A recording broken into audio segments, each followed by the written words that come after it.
आइए आज हम कुछ महत्वपूर्ण प्रश्नों पर चर्चा करते हैं। जैसा कि पहला प्रश्न आप देख रहे हैं, बल का एसआई मात्रक केजी मीटर इनवर्स 2 है। केजी मीटर सेकेंड इनवर्स 2 क्या लिखा हुआ है? KG metre second inverse 2। Inverse 2 इसे एक अन्य नाम से भी जाना जाता है। देखिए जरा ध्यान दीजिए बल का जो एसआई मात्रक है, यहाँ पर दो प्रश्न बन रहा है। बल का एसआई मात्रक जो है वो क्या है? न्यूटन होता है ना, लेकिन यहाँ पर आप न्यूटन को भी तो याद रखेंगे, न्यूटन पहले से आपको याद है, ठीक है। और दूसरा आप जो याद रखेंगे, ठीक है, केजी मीटर सेकंड इनवर्स 2 क्या याद रखेंगे? KG metre second inverse 2। KG metre second inverse 2। Second inverse 2। तो बताइए कि बल का ऐसा मात्रक क्या सब है, बताइए अब आप लोग। केजी मीटर जो पहले से आपको याद है पहले वो बोलिए। एक न्यूटन याद है और उसी मात्रक को आप इस रूप में ही बोल सकते हैं, KG metre second inverse 2। Inverse क्यों कहा था पता है आपको? माइनस को कहा आता है, ठीक है किसको कहा था? माइनस को। तो बताइए बल का ऐसा मात्रक क्या बताए हैं? न्यूटन। दूसरा KG metre second inverse 2। KG metre second inverse 2। KG metre second inverse 2। Second inverse 2 है। ये आपको बल का ऐसा मात्रक है। अगला प्रश्न है डायनेमो।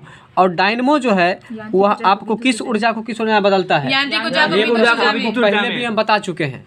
चलिए तो डायनेमो में क्या होता है, डायनेमो के बारे में समझ लीजिए। जनरेटर के आगे में जो लगी हुई होती है जिससे करंट निकलता है उसको डायनेमो कहा जाता है। तो आप खुद सोचिए, ज़रा खुद सोचिए कि जब हम लोग हैंडल चलाते हैं इसके बाद वो भी चलता है, जब चलता है तो ना बिजली निकलता है। तो पहले क्या चलता है? पहले यंत्र चलता है और तब बिजली निकलता है। इसलिए यांत्रिक ऊर्जा से विद्युत ऊर्जा ऊर्जा में। में। वहीं अगर मोटर की बात करें तो आप क्या बताइएगा? विद्युत ऊर्जा से यांत्रिक ऊर्जा। विद्युत ऊर्जा से यांत्रिक ऊर्जा में, क्योंकि मोटर में लाइन देते हैं तब चलता है, इसलिए विद्युत देते हैं तब चलता है, इसलिए विद्युत ऊर्जा से यांत्रिक ऊर्जा में। तो अब बताइए कि डायनेमो जो है किस ऊर्जा से किस ऊर्जा में बदलता है? यांत्रिक ऊर्जा से विद्युत ऊर्जा में।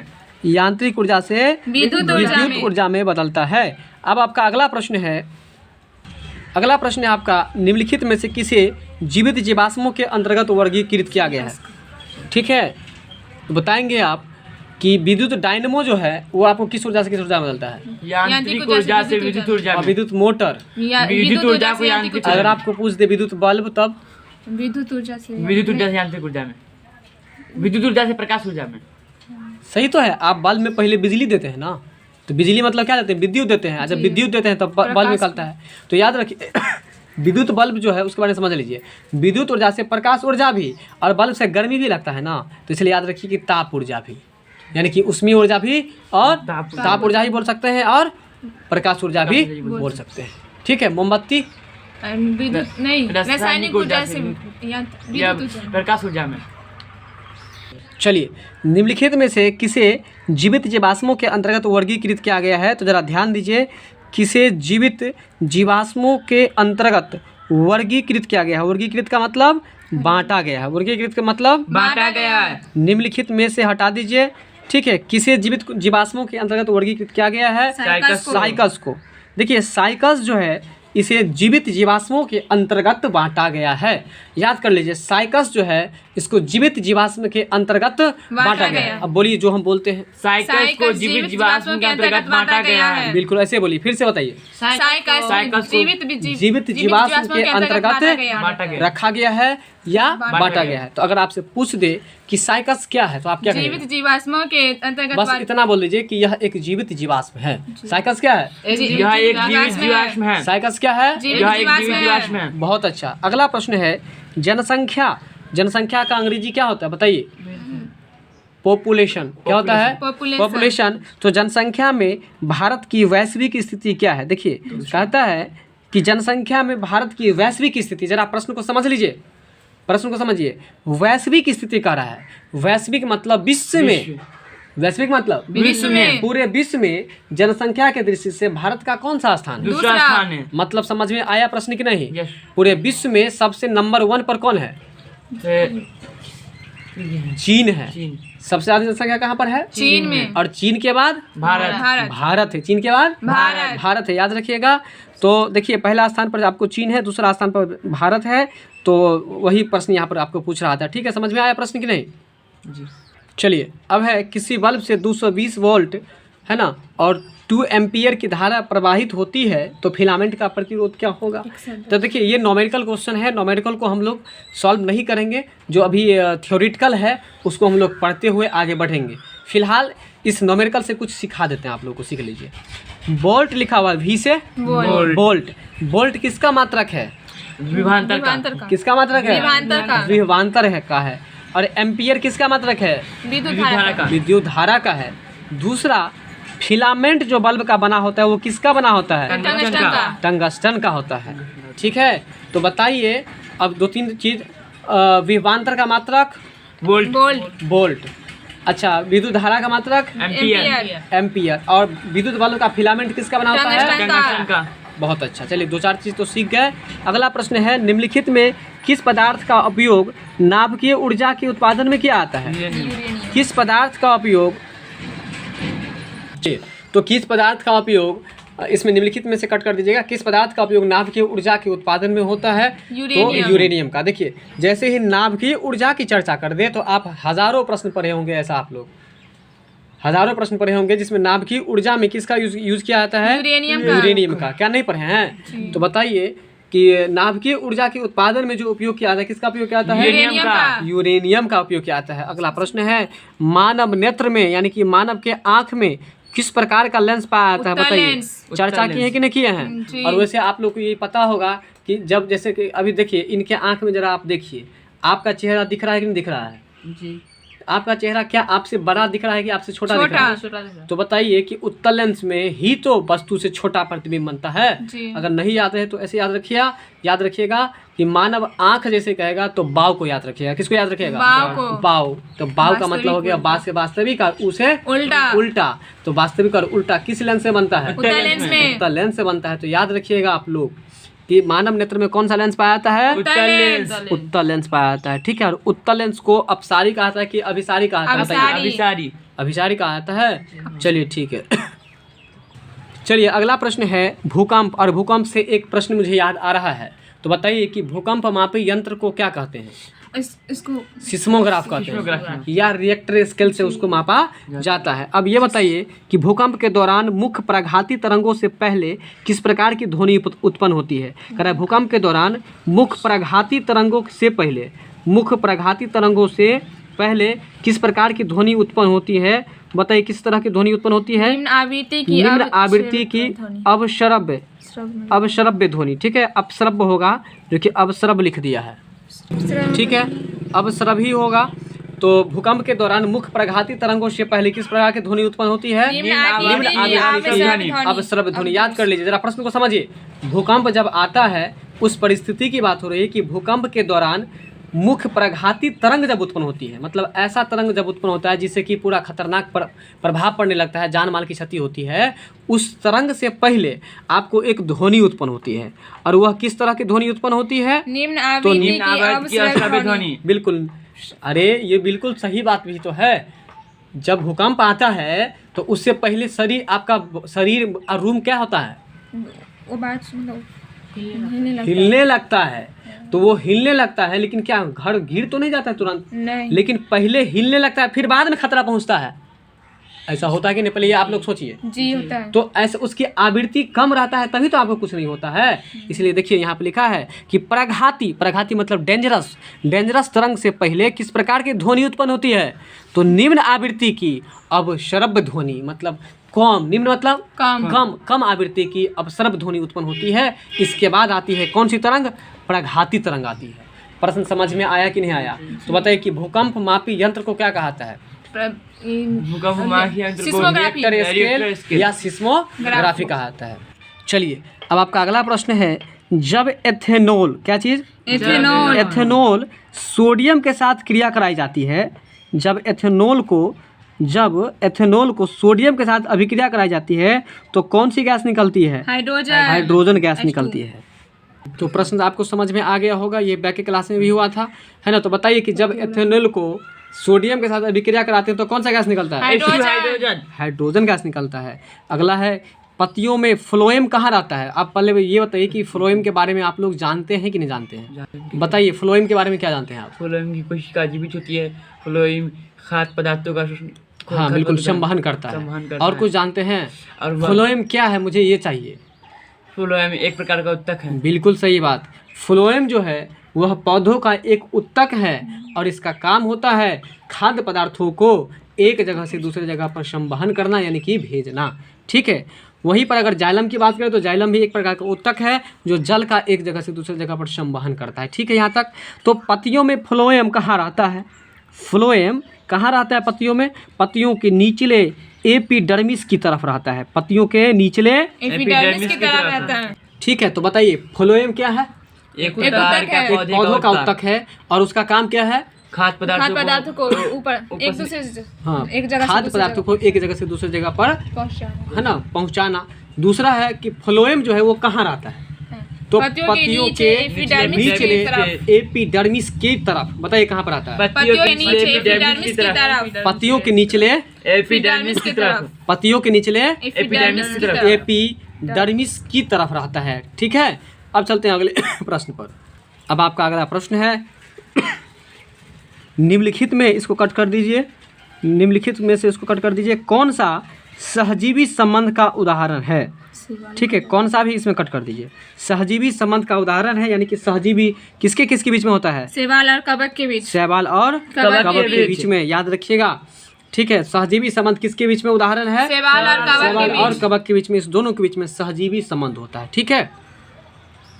चलिए, ये प्रश्न भी आपको पहले से पता होगा क्योंकि सोडियम धातु को किरोसिन तेल में डुबा के रखा जाता है। तो कहा चला कि इसमें से कौन धातु है, इनमें से कौन धातु है? तो बताइए कौन धातु है? सोडियम। Na से क्या होता है? सोडियम। Na से सोडियम। सोडियम होता है ना।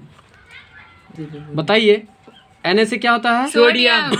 और सोडियम क्या है? एक धातु। सोडियम है। क्या है? एक धातु है।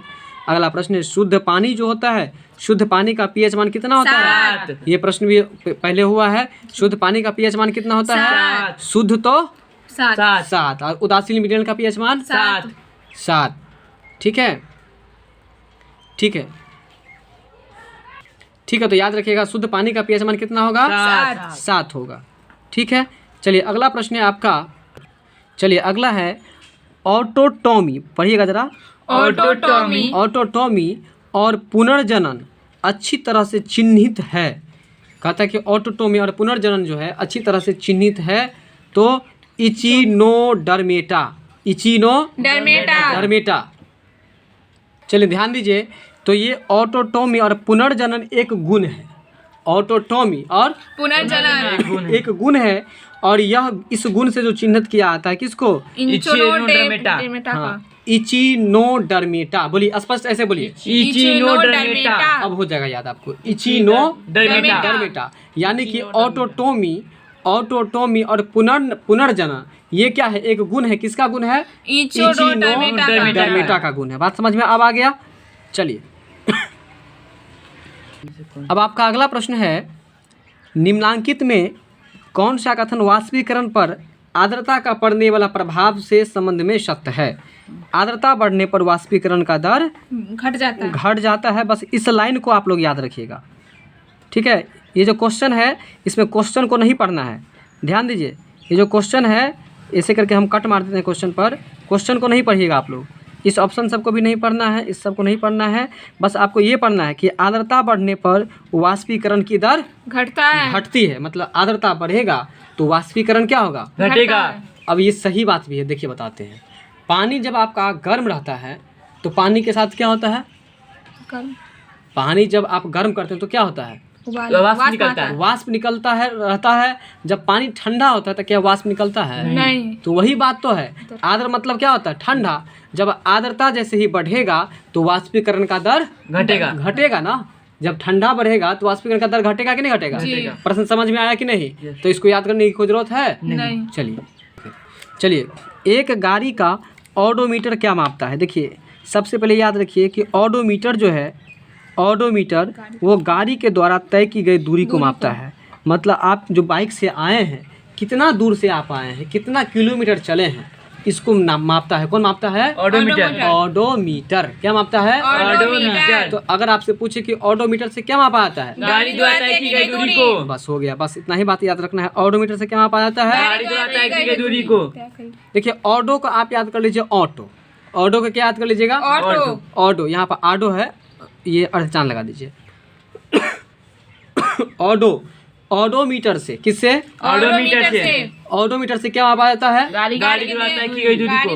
ऑटो को आप सोच लीजिए ऑटो, और ऑटो क्या है? एक प्रकार का गाड़ी है, इसलिए ऑडोमीटर से गाड़ी के द्वारा तय की गई दूरी को मापा जाता है। बड़े बड़े शहर में जब जाइएगा तो वहाँ पर आपको मीटर के हिसाब से पैसा लेता है। खास तौर पर ये मुंबई में आपको देखने को मिलेगा, दिल्ली में देखने को मिलेगा। ये आपको जैसे मान के चलिए यहाँ से आप चले, जितना दूरी तय किए ना, तो वहाँ पर बटन दबा देगा कि इतना दूर का कितना पैसा हुआ, उसके हिसाब से आप पैसा दीजिएगा। पड़ जाएगा मीटर पे। बात समझ में आ रहा है? तो बताइए कि ऑडोमीटर से, किससे? ऑडोमीटर से क्या मापा जाता है? गाड़ी द्वारा तय की गई दूरी को। चलिए याद हो गया होगा आप लोगों को। अगला प्रश्न है आपका, निम्न में कौन सी क्रांति ने खाद्यान्न उत्पादन की वृद्धि में सहयोग किया? जरा ध्यान दीजिए।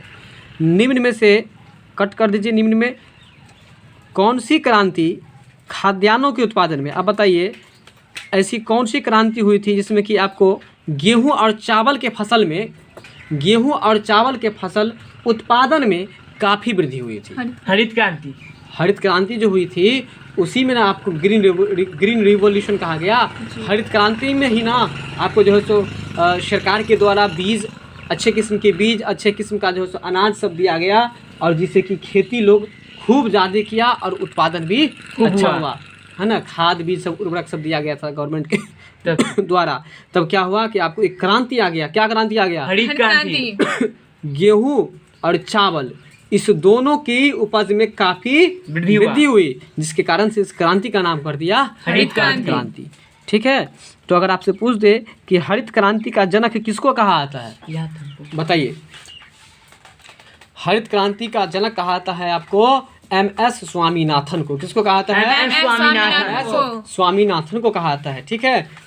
तो बताइए कि हरित क्रांति का जनक किसको कहा जाता है? MS स्वामीनाथन को कहा जाता है। तो बताइए कि कौन सी क्रांति थी जिसमें कि खाद्यान्न उत्पादन की वृद्धि आपको खूब हुई थी? हरित क्रांति। ठीक है। अगला प्रश्न है, चलिए तो बताएंगे आप लोग। ये प्रश्न भी पहले से आपको जानकारी है, ठीक है, कि पृथ्वी के चलिए तो आप लोग बताएंगे कि पृथ्वी के वायुमंडल में CO2 की मात्रा कितनी है? पहले से पता है कि नहीं पता आपको? CO2 मतलब कार्बन डाइऑक्साइड गैस, और कार्बन डाइऑक्साइड गैस की कितनी प्रतिशत मात्रा है? 0.03% है। ठीक है। ऑक्सीजन कितना %? 21%। और नाइट्रोजन 78%। चलिए अब बताइए कि मोल जो है, मोल किसकी इकाई है? पदार्थ की मात्रा की। देखिए आप मोल क्या खरीदते हैं? पदार्थ। कोई ना कोई पदार्थ ही खरीदते हैं ना, चाहे आप ठोस खरीदिए, चाहे आप द्रव, चाहे गैस। पदार्थ कितने प्रकार के होते हैं? 3। कौन कौन? ठोस, द्रव, गैस। वैसे अब पदार्थ को 4 अवस्थाएं बांट दिया गया है। बात समझ में आ रहा है? ठोस, द्रव, गैस और एक प्लाज्मा। लेकिन मुख्य रूप से आपको 3 प्रकार के होते हैं, ठोस, द्रव और गैस। तो बताइए मोल जो है किसकी इकाई है? पदार्थ की मात्रा। ठीक, क्या बताए? मोल क्या खरीदेंगे? मोल क्या खरीदेंगे? पदार्थ खरीदेंगे। इसलिए मोल किसकी इकाई है? पदार्थ की मात्रा की इकाई है। चलिए समझ में आ गया। चलिए माइटोकॉन्ड्रिया से संबंधित जरा हम चर्चा करते हैं। तो माइटोकॉन्ड्रिया की संख्या अधिक होगी। ठीक है। चलिए माइटोकॉन्ड्रिया की संख्या कहाँ अधिक होगी, इसमें आप लोग जोड़ दीजिएगा। माइटोकॉन्ड्रिया की संख्या कहाँ पर अधिक होगी? तो अंकुरित बीज में। पहले आप लोग ये बताइए कि अंकुरित बीज समझते हैं कि नहीं समझते हैं? जी बिल्कुल। जब बीज को आप पानी में भिगोइए, आप पानी से निकाल के उसको कपड़ा में बांध के रख दीजिए, तो पता चलेगा कि वो उसमें से पेड़ निकल आ रहा है, जड़ निकल के आ रहा है, तो उसी को अंकुरित बीज कहा जाता है। तो माइटोकॉन्ड्रिया की संख्या कहाँ पर अधिक होगी? अंकुरित बीज में। अब आप सोचिए, आपको बीज यदि उखराना है तो उसको कहाँ पर छीटिएगा? माइट में, मिट्टी में छीटिएगा ना। मतलब अपने भाषा में कहें तो उसको माइट में छीटेंगे। माइट में क्या? तो इसलिए याद कर लीजिए कि माइटोकॉन्ड्रिया की संख्या कहाँ पर अधिक होगी? अंकुरित बीज में। अब प्रश्न समझ में आ गया। तो 14/9/2022 की द्वितीय पाली में पूछे गए प्रश्न इतना ही तक था। ये क्लियर हुआ। वीडियो अच्छा लगा हो तो लाइक शेयर सब्सक्राइब कीजिएगा। साथ में अगला वीडियो आप तक तुरंत पहुँचे, इसके लिए बेल नोटिफिकेशन पर क्लिक जरूर कीजिएगा।